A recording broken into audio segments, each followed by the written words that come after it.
It's a story you first saw on KXLY.com. A North Spokane man was shot and killed by Spokane Police early Sunday morning as they responded to a domestic violence call. This happened at 4 a.m. in the 5700 block of North Elgin near Shadle Park.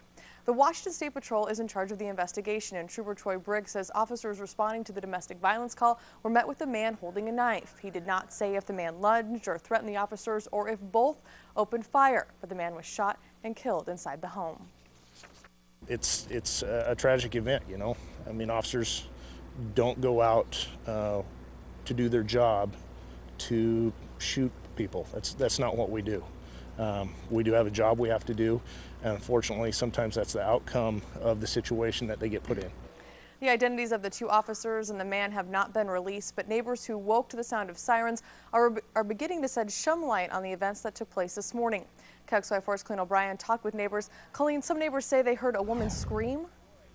Yeah, that's right. Dave heard a woman scream. He lives right next door to where it happened. The house right there, the yellowish beige house, that's where the shooting happened. Dave lived next door. He was asleep at the time, but one thing woke him up, and that was a woman scream.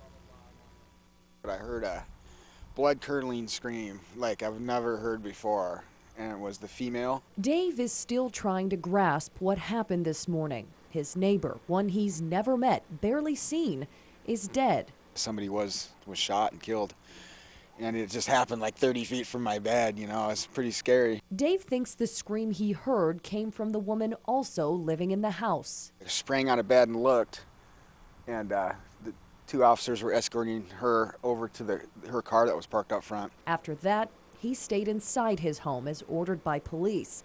So did his other neighbor, Nicole Kiefer. I'd heard them say on an intercom to stay inside, so I knew I couldn't come outside, and officers were just running back and forth. It looked very hectic. And most of the neighbors we spoke to had never met the man and didn't know much about him. They did say he had 2 young children. It's just a shame that it has to happen, you know, either way. And now they wait for answers, like who are the officers now on leave and what did their neighbor do to cause them to shoot. I just keep thinking about the officer involved and his family and what a nightmare that must be for him. I cannot imagine. I mean, I don't think any officer ever wants to have to do that or wants to have to be that person. I won't forget this anytime soon. This is a nice neighborhood. This doesn't happen around here. It does now, you know. Wow.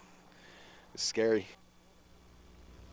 Answers are scarce right now because the investigation is ongoing. We'll wait to hear the identities of the officers involved and also the man who was shot. This is a story we first broke on KXLY.com, and you can turn to the website for updates on this story throughout the evening and the week. Reporting live in North Spokane, Colleen O'Brien, KXLY4 HD News.